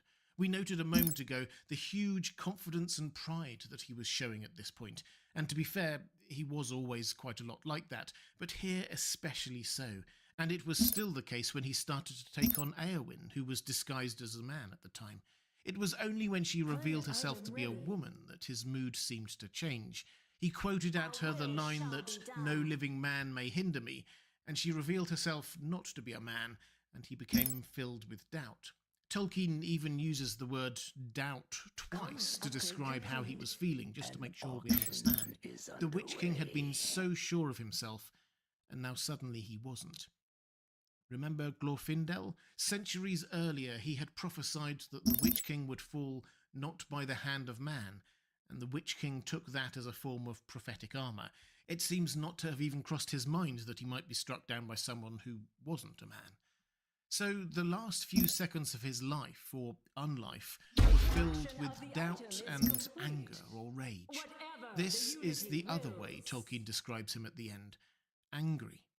Gone are the mocking little speeches and cruel laughter. Instead, he's just trying to kill this threat in front of him in the most basic of ways, battering down on her with his mace. This is the last we read, after that final blow. The crown rolled away with a clang. Eowyn fell forward upon her fallen foe. But lo, the mantle and hauberk were empty. Shapeless they lay now on the ground, torn and tumbled. And a cry went up into the shuddering air and faded to a shrill wailing, passing with the wind. A voice bodiless and thin that died and was swallowed up and was never heard again in that age of this world.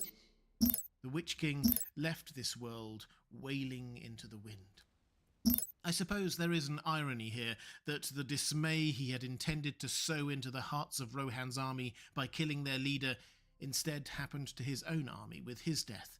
They lost heart and retreated, and ultimately the battle, which had seemed a foregone conclusion in their favour, was lost.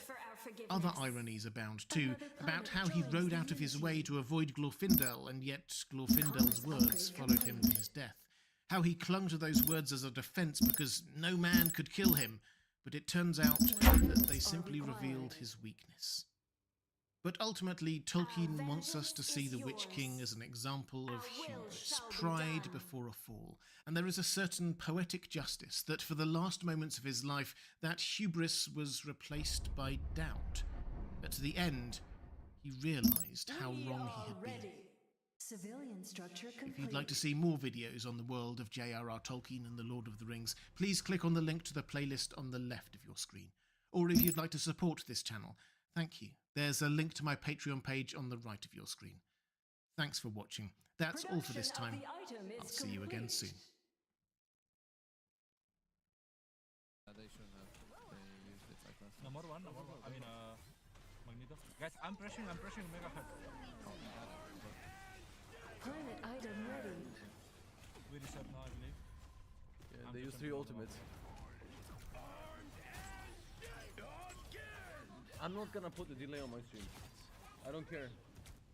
I'm not putting a delay on a live stream. Commerce upgrade I complete. wanna talk to you guys. Like, if I have to suffer, whatever, bro. I don't give a fuck. I don't care. Defilers I don't encroach care, upon bro. us.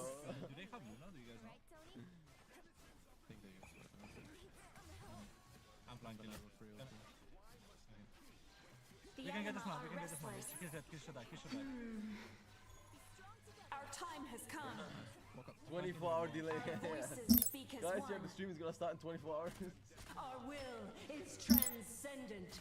I need to make sure. Research tier complete. Fine. Go out. I need to make sure people cannot find out or stream snipe or do anything. My virtual points are very important. Harmony research I complete. need to make sure I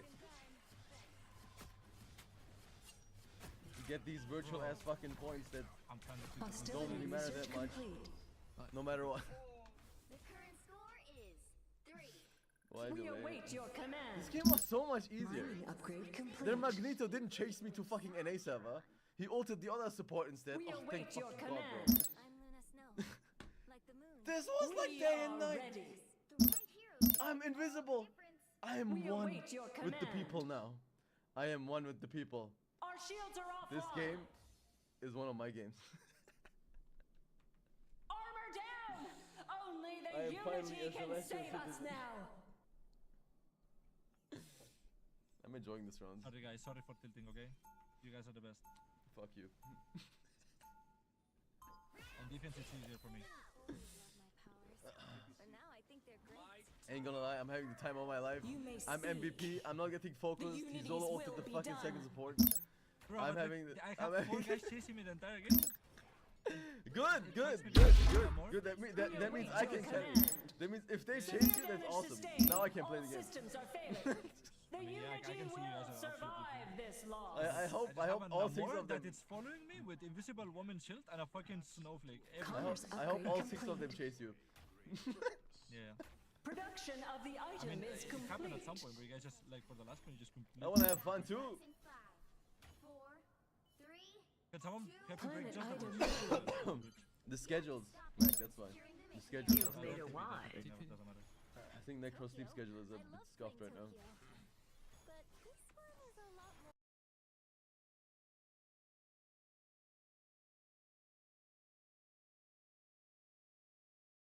Why did Sauron not know when Bilbo put on the ring? He seemed to know when Frodo put on the ring, so why not Bilbo? Particularly when he was so close at one point in Mirkwood. You may speak. Hi everyone, this is At Robert. last. Welcome to In Deep Geek. On this channel we cover the Lord of the Rings in depth, as well as other great fantasy worlds like A Song of Ice and Fire and The Witcher. If that sounds good, there's a subscribe button somewhere. In the Fellowship of the Ring, Gandalf urges Frodo not to put on the One Ring, and for the most part, he manages not to. But when Frodo accidentally puts on the ring in The Prancing Pony in the movie, we hear Sauron say in his Whatever ominous unity rasp, wills. "I see you." Mining upgrade The complete. eye of Sauron is staring right at Frodo. Meanwhile, the Nazgul screech and change direction, Production seemingly of the drawn item by is Frodo complete. putting on the ring. I await The message your seems command. clear. When Frodo puts on the our ring, wrath. it's like a homing signal. Sauron and the ring wraiths can see him or sense exactly where he is. So how come Standing Sauron by. didn't seem to be Unity able to has see fallen Bilbo silent on when one of he our put on the ring planets. so many times in The Hobbit and afterwards? Until he captures Gollum, Sauron seems not to have any idea about Bilbo at all. But Bilbo puts on the ring under the Misty Mountains, as Gollum did many times, then again a couple of times in Mirkwood, which was close to Sauron's home base of Dol Guldur in southern Mirkwood, and so on. Well, the first thing we need to do here is untangle the films from the books, because Sauron saying, "I see you," then, and the Nazgul sensing Frodo putting on the ring are film-only things. Personally, I don't mind that as an interpretation of what happened for a big screen audience. It certainly added to the urgency and drama of what happened in Bree, which worked really well in the film. But it wasn't what happened in the book. So, what happened when Frodo put on the ring in the book? Well, nothing obvious. Sorry. There was no big reveal of the Eye of Sauron or voice threatening Frodo. The Black Riders still tracked Frodo and the other hobbits down to the Prancing Pony, but they did so through spies like Bill Ferny, and a more generalised feeling that we'll get onto in a bit. Basically, Frodo disappeared, people noticed, and the Nazgul found out.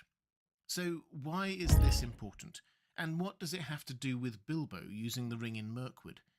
It's because Bilbo uses the ring quite a few times in the story of The Hobbit. Under the Misty Mountains to evade Gollum and the orcs, then to sneak up on the dwarves outside, in Mirkwood to get past the giant spiders, in Thranduil's halls, helping the dwarves escape, in Erebor to sneak in to see Smaug, to sneak out with the Arkenstone, then to sneak back in again, then in the Battle of the Five Armies to stay safe-ish. Later, back in the Shire, he obviously used it again an unknown number of times, including things as mundane as evading the Sackville Bagginses, and culminating in his disappearance at his 11th birthday party. So, a dozen times or more, probably a lot more. And Sauron doesn't know. His big breakthrough in tracking down the ring is capturing Gollum, not sensing vaguely that someone is wearing his ring. And that's because he can't tell if someone is wearing his ring. Yes, we could go into there being extenuating circumstances when Bilbo used the ring in the same forest that Sauron was already in. He was being attacked by the White Council at the time, so probably had other things on his mind. But that's not really the point. The point is that simply putting on the One Ring does not immediately attract the gaze of the Eye of Sauron, with a couple of exceptions. And perhaps this is where book readers get a bit confused, because there is a time when Frodo definitely does attract the attention of the Eye of Sauron while wearing the ring. When Boromir gets tempted by the ring and tries to take it from Frodo, Frodo puts it on and disappears. The place he runs to happens to be Amon Hen, an ancient ruin from the height of the Gondorian age, with a chair on the summit of the hill, the seat of seeing. This is a magic chair that allows the person sitting there to see far away. Frodo takes the seat and casts his eyes about, seeing things happening all across Middle-earth. But then he looks towards Mordor. Remember, he is still wearing the ring at this point. Suddenly, he felt the eye. There was an eye in the dark tower that did not sleep. He knew that it had become aware of his gaze. A fierce, eager will was there. It leaped towards him, almost like a finger. He felt it searching for him. Very soon it would nail him down, know just exactly where he was. Amon Lor it touched. It glanced upon Tol Brandir. He threw himself from the seat, crouching, covering his head with his grey hood. He heard himself crying out, "Never! Never!" Or was it, "Verily I come to you"? He could not tell. Then, as a flash from some other point of power, there came to his mind another thought. Take it off! Take it off! Fool! Take it off! Take off the ring! Frodo here stumbles into the gaze of the Eye of Sauron, who eagerly seeks for him. Then someone, almost certainly the newly revitalized Gandalf the White, intervenes to tell Frodo to take off the ring, which he does, and that is that. As a result, Frodo decides that enough is enough, the ring must be destroyed, and sets off back to the boats that could take him over the Anduin and eastwards. That was actually the 4th time that Frodo put on the ring. So why did Sauron sense him then, but not before. Civilian structure That's because Amon Hen is magical. Frodo, looking at the Black Tower from there, sort of astrally projected him there, or opened up a link, or, well, Tolkien's magic system is famously soft, so we don't know the exact details, but it's clear that it was the combination of wearing the ring and gazing at Barad-dûr that made the contact. Just wearing the ring on its own did not. There's one other time that Sauron notices Frodo put on the ring, and that's at the Cracks of Doom. We read this. Far away, as Frodo put on the ring and claimed it for his own, even in Samath Nor, the very heart of his realm, the power in Barad-dûr was shaken, and the tower trembled from its foundations to its proud and bitter crown. The Dark Lord was suddenly aware of him, and his eye, piercing all shadows, looked across the plain to the door that he had made, and the magnitude of his own folly was revealed to him in a blinding flash, and all the devices of his enemies were at last laid bare. Then his wrath blazed in consuming flame, but his fear rose like a vast black smoke to choke him, for he knew his deadly peril and the thread upon which his doom now hung. So, why then, and why not before? Well, it's because it's in his realm.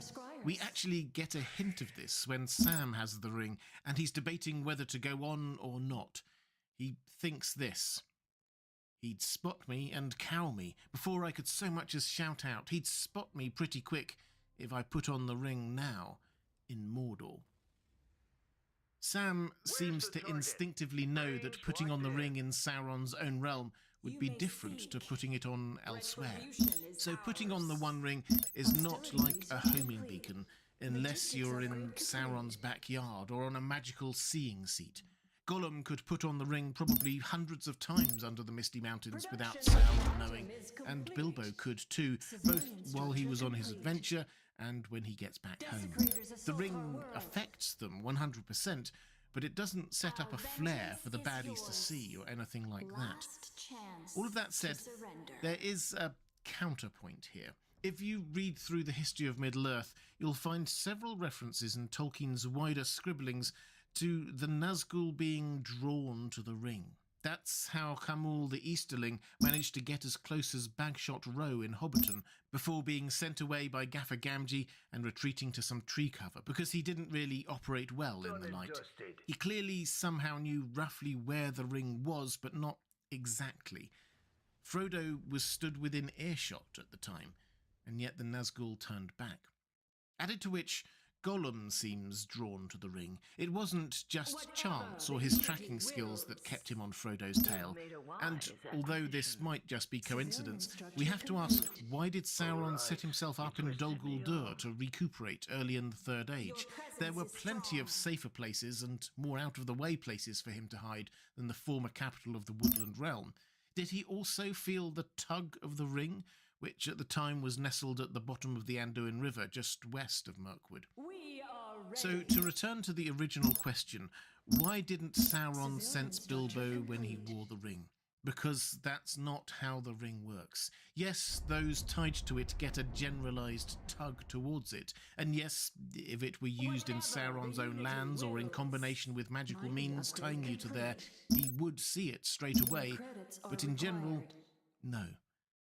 This is important because one of the main plot drivers in the later part of The Lord of the Rings is that Sauron doesn't know that Frodo and Sam are making their way into Mordor. He thinks that Aragorn has the ring, and that miscalculation would prove fatal for him. If you'd like to see more videos diving deep into Tolkien's Legendarium, please click on the link to the playlist on the left of your screen now. Or to support this channel, the best way to do that is through Patreon. That's the link.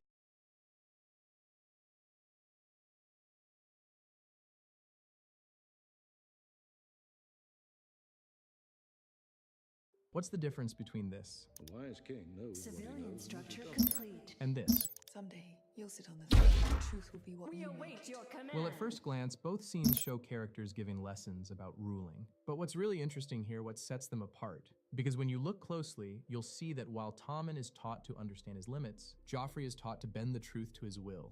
And the outcome?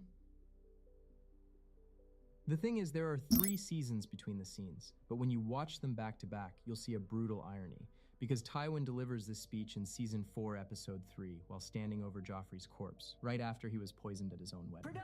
We all know how things went down over those 3 seasons. Joffrey started as a spoiled little brat and became a complete monster, shaped by everything his mother instilled him. Now here he is, lying dead, proving Tywin right in the most brutal way possible. So in such a situation, Tywin starts schooling his remaining grandson, Tommen, the future king. And while he's doing this, he absolutely tears into Cersei, calling her out for all the terrible lessons she's taught.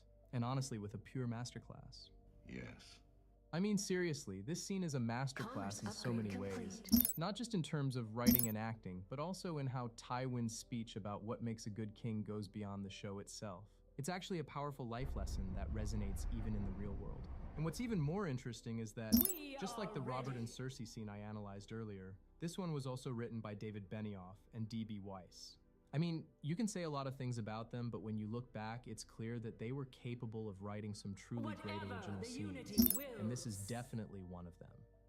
First of all, one of the most fascinating things about this scene is how perfectly it captures Tywin Lannister's character. His manipulative nature, sharp intellect, core values, and overall worldview all come through so seamlessly in the dialogue that you can't help but be drawn in. But beyond that, the scene plays a key role in introducing us to Tommen in a way we haven't seen before. We actually see just how different he's from Joffrey. We see his intelligence, his innocence, and the values that matter to him. And interestingly enough, one of those values ends up foreshadowing Tommen's ultimate fate in a really clever way. But I'll come to that later. For now, let's talk about the star of the scene, Tywin Lannister, because what he does here is simply genius. Instead of simply lecturing Tommen, he engages him in this almost Socratic way, asking questions, waiting for him to think and respond, making him an active participant in his own education. Moreover, even when Tommen gives the wrong answers, he doesn't rub it in his face. He lets him work through his mistakes himself. And even when he disagrees with him, he doesn't outright dismiss the qualities Tommen brings up.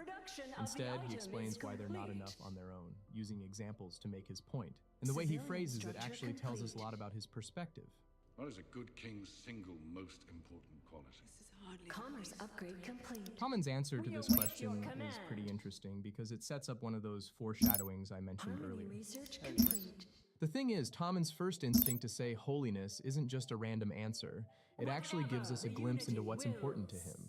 Because as we see later on, especially after Tywin's death, this is the idea he keeps coming back to when he has no one to guide him. And well, we all know how it ends. This very idea sets the stage for all his problems with the Sparrows, which ultimately lead to his tragic end.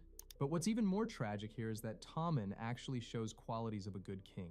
He's not quick to judge, he's open-minded, and he listens. Even when Tywin dismisses his answer, he doesn't argue. Instead, he thinks about it, understands what his grandfather is doing, and then comes up with a better answer. Justice. But again, Tywin shoots down his suggestion, and this is where the things get really interesting.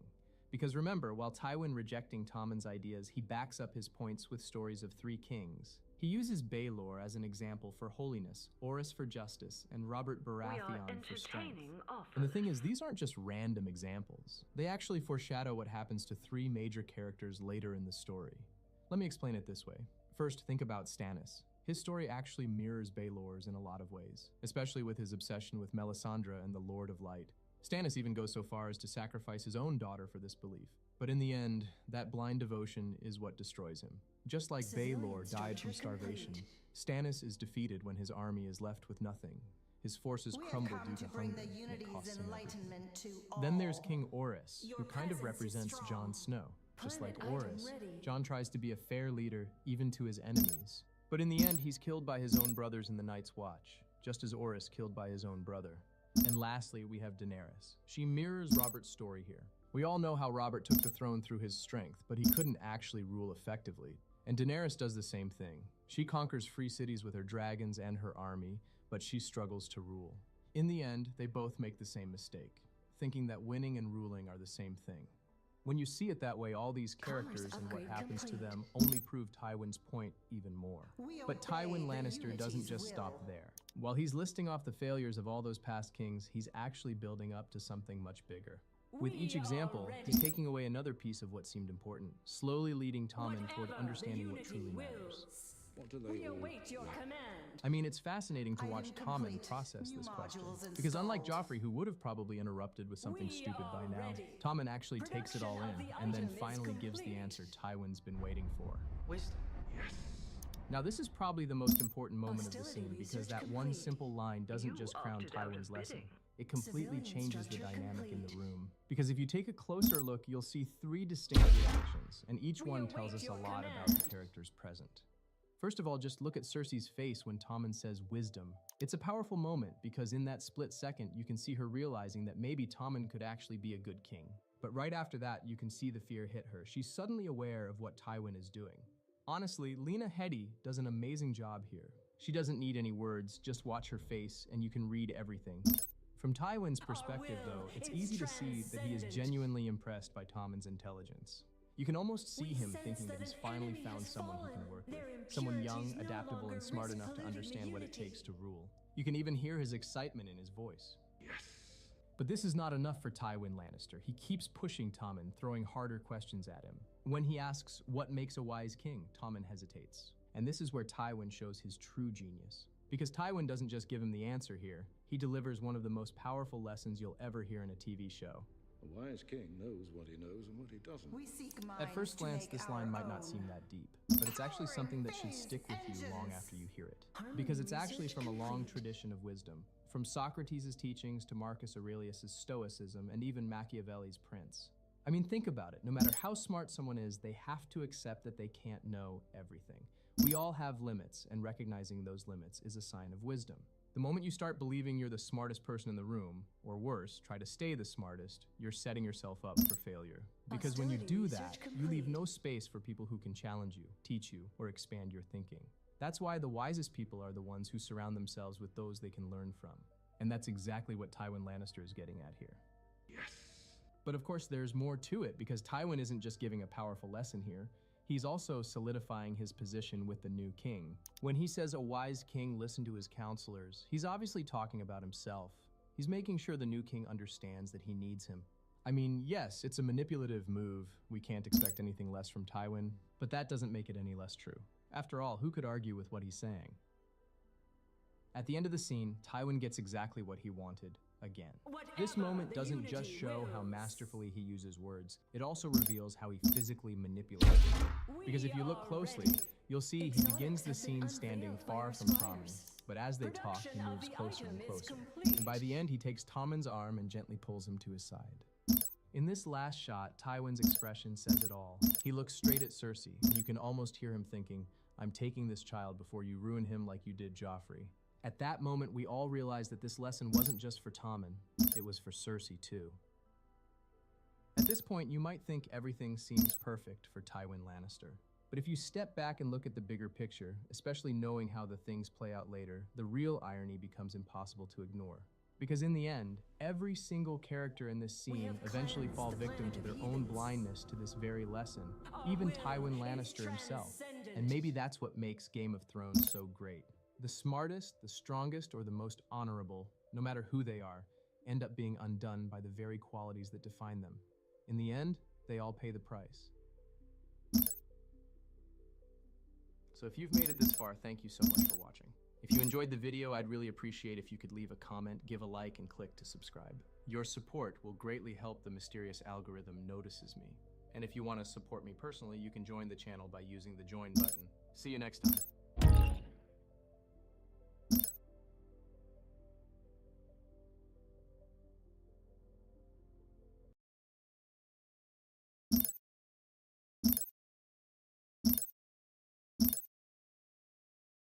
What actually is the One Ring? What powers does it have other than turning people invisible?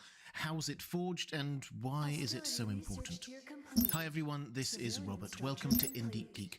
On this channel we cover Tolkien's Legendarium in full, as well as other great fantasy worlds like A Song of Ice and Fire and The Witcher. Welcome. The One Ring is the main focus of The Lord of the Rings and is set up as being the one artifact whose ownership determines the fate of all Middle-earth. But other than making people invisible and giving them a kind of view of the astral plane, and obviously turning people greedy, we never actually see why or how it's so powerful. So what is the One Ring, and what makes it so important? Vengeance is yours. Let's start with the history. Way back in the early Second Age of Middle-earth, Sauron was in hiding, licking his wounds after his master's defeat at the end of the First Age. The extent to which he briefly repented is a matter of debate. I did another video on that if you're interested. But in any event, by around the year 500 of the Second Age, he had become convinced that the Valar had abandoned Middle-earth, and that he was the best person to reintroduce a little bit of order. He was self-aware enough to know that not everyone would see it that way, particularly the elves, so he had to find a way of controlling them. And after a long time, he emerged into the world with a master plan. A slow-burning master plan, it has to be said, but a master plan nonetheless. Sauron is patient, if little else positive. He re-entered society in disguise as Anatar, meaning the Lord of Gifts, an emissary of the Valar, and tried to ingratiate himself with the elves. We read in the Silmarillion that Gil-galad and Elrond doubted him and his fair seeming, and though they knew not who in truth he was, they would not admit him to that land. But elsewhere, the elves received him gladly. In particular, he was welcomed into Eregion by Celebrimbor, the great smith, who was eager to learn what Anatar could teach him. And so Anatar, Sauron, moved into Eregion for maybe 3 centuries, working with the smiths there to produce lesser magic rings and the like, the kind that Gandalf would much later describe as essays in the craft of ring-making. After that, they went on to forging the greater rings of power, the 9 later given to mortal men and the 7 later given to the dwarf lords, although at the time they were just the 16. There seems to have been no original thought from Sauron, at least, to give them to anyone other than the elves. We're told that his desire was to set a bond upon the elves and to bring them under his vigilance. I'll do other videos setting out the powers of those rings. Suffice to say that they granted or amplified power in whoever possessed them. Because the crucial point here is that Sauron was secretly magically linking those rings to him via a master ring, which he then snuck off back to Mordor to forge. This is, of course, the One Ring, and this is what Tolkien tells us about it in the Silmarillion. Secretly, Sauron made the One Ring to rule all the others, and their power was bound up with it, to be subject wholly to it, and to last only so long as it too should last. And much of the strength and will of Sauron passed into that One Ring, for the power of the Elven Rings was very great, and that which should govern them must be a thing of surpassing potency. And Sauron forged it in the Mountain of Fire in the Land of Shadow. And while he wore the One Ring, he could perceive all the things that were done by means of the lesser rings, and he could see and govern the very thoughts of those that wore them. So that was the plan.